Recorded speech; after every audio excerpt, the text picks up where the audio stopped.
Yahuwah knows the needs of all His creatures. In His love, He has provided specifically for each one. Yahuwah knew that man should not work continuously without interruption. Knowing our weakness and our need to rest, as well as our need to obey, He segmented or divided time. The shortest segment of time is the day, divided by daylight and darkness. The next segment of time is the lunation of the moon. After that comes the 4 seasons, the summer and winter solstices, and spring and fall equinoxes that divide a solar year. These segments of time are out of the hands of man, being under the direct control of the Creator and governed by the movements of the heavenly bodies. Then Elohim said, "Let there be lights in the firmament of the heavens to divide the day from the night, and let them be for signs and seasons, and for days and years."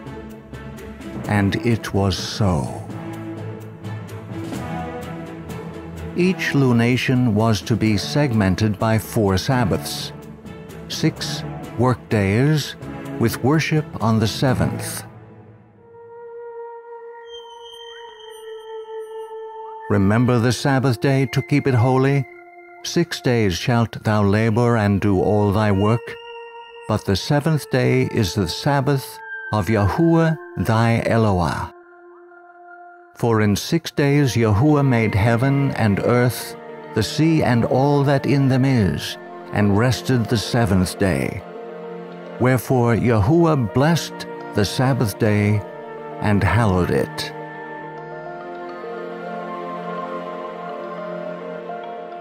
Yahuwah loves liberty and desires freedom for all His children. He commanded that the lunation, or month, be segmented by 4 Sabbaths, but that segmentation was put into the hands of man so that man could show his allegiance to the Elohim of heaven by obedience to the 4th commandment. While the Sabbath roughly follows the phases of the moon, it is not as clear and distinct a division of time as that of the day or the month. Yahuwah chose to leave this less defined, giving to man the opportunity to obey or disobey, depending upon what is in his heart to do. Those who love their Maker and seek to honor Him worship on the 7th day of the week. Their lunation is broken into 4 7-day weeks with a translation day in 30-day months. Those who wish to rebel against the clear divine command are given the freedom to do so. A 30-day lunation can be divided into 3 10-day weeks, as done in the calendar of the French Republic from 1793 to 1806, when the French government sought to de-Christianize France by getting away from a 7-day week. Worship on the 7th day of a 7-day week within the lunisolar calendar is a sign of allegiance to the Creator. It acknowledges Him as the life and lawgiver to whom obedience, love, and devotion are owed. The spiritual purpose for segmenting time is to allow man time for self-evaluation. Every 7th-day Sabbath brings one face to face with the purity and holiness of Yahuwah. This throws into sharp contrast one's own failings and deformities. In the face of divine holiness, the repentant sinner exclaims, "Woe is me, for I am undone! because I am a man of unclean lips, and I dwell in the midst of a people of unclean lips. For my eyes have seen the King, Yahuwah of hosts. An additional worship day was given each lunation so that a person could examine where he had failed in the past lunation and to make resolutions for the upcoming lunation. This worship day is New Moon Day, on the first of every month, and comes before the work week, which starts on the second of the month. New Moon Day is a time to meditate and consider one's spiritual status. How did it go in the past lunation?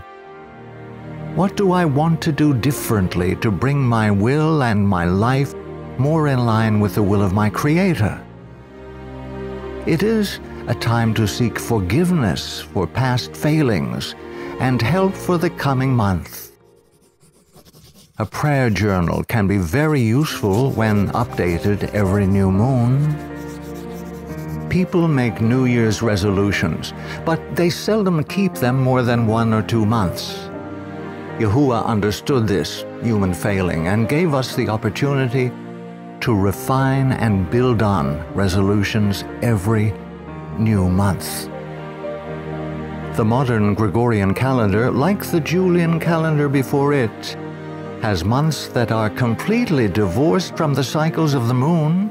Thus, new moon days do not exist in this alternate method of timekeeping. However, this does not excuse anyone from returning worship to Yahuwah on new moon days. The new moon is still, and the Sabbath originally was dependent upon the lunar cycle. Originally, the new moon was celebrated in the same way as the Sabbath. Gradually, it became less important, while the Sabbath became more and more a day of religion and humanity, of religious meditation and instruction, of peace and delight of the soul. New moons are in a class of worship day all by themselves. They were times of thanksgiving and rejoicing in heaven's bounty. Anciently, there were days of feasting as well. The prohibitions against cooking on Sabbaths did not apply to new moons, and devout Israelites who fasted on other days never fasted on a new moon. Work for Yahuwah can be performed on new moons. After the tabernacle had been constructed in the wilderness, Moses assembled all of the disparate parts on a new moon. And it came to pass, in the first month, in the second year, on the first day of the month, that the tabernacle was reared up. And Moses reared up the tabernacle, and fastened his sockets, and set up the boards thereof, and put in the bars thereof, and reared up his pillars. And he spread abroad the tent over the tabernacle, and put the covering of the tent above upon it, as Yahuwah commanded Moses. However, no income-generating commerce may be done. The defiant heart never appreciates the opportunities heaven has provided for time spent with the Creator. Centuries later, rebellious Israel bemoaned the lost business opportunities when Sabbaths and new moons came. When will the new moon be passed, that we may sell grain, and the Sabbath that we may trade wheat? Making the ephah small and the shekel large, falsifying the scales by deceit, that we may buy the poor for silver, and the needy for a pair of sandals, even sell the bad wheat. Such an attitude is high treason against the government of heaven. New moons, like seventh-day Sabbaths, are times of holy convocation, and the rejection of these holy days was directly responsible for Israel's overthrow by Assyria. The very next verses state, Yahuwah has sworn by the pride of Jacob, surely I will never forget any of their works. Shall the land not tremble for this, and everyone mourn who dwells in it? While Yahuwah graciously winks at times of ignorance, knowing disobedience is treated as the rebellion that it is. Israel's worship degenerated into a form that had no spiritual value whatsoever. Yahuwah rejected Israel's worship, stating, I hate, I despise your feast days, and I will not smell in your solemn assemblies. Though ye offer me burnt offerings and your meat offerings, I will not accept them, neither will I regard the peace offerings of your fat beasts. Take thou away from me the noise of thy songs, for I will not hear the melody of thy viols. While Israel went through the motions of worshiping Yahuwah, they were in fact honoring Saturn, as had their forefathers in the wilderness at the golden calf. Yahuwah demanded, Did you offer me sacrifices and offerings in the wilderness 40 years, O house of Israel? You also carried Succoth, your king, and Kiun, your idols, the star of your gods, which you made for yourselves. Therefore I will send you into captivity beyond Damascus, says Yahuwah, whose name is Yahuwah of hosts. Kiun, another name for the god Saturn. Ancient Israel, like modern spiritual Israel, rejected Yahuwah's new moons and returned worship on Saturn's day, or Saturday.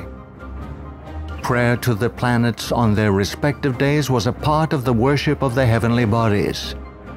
Such worship is not acceptable to Yahuwah.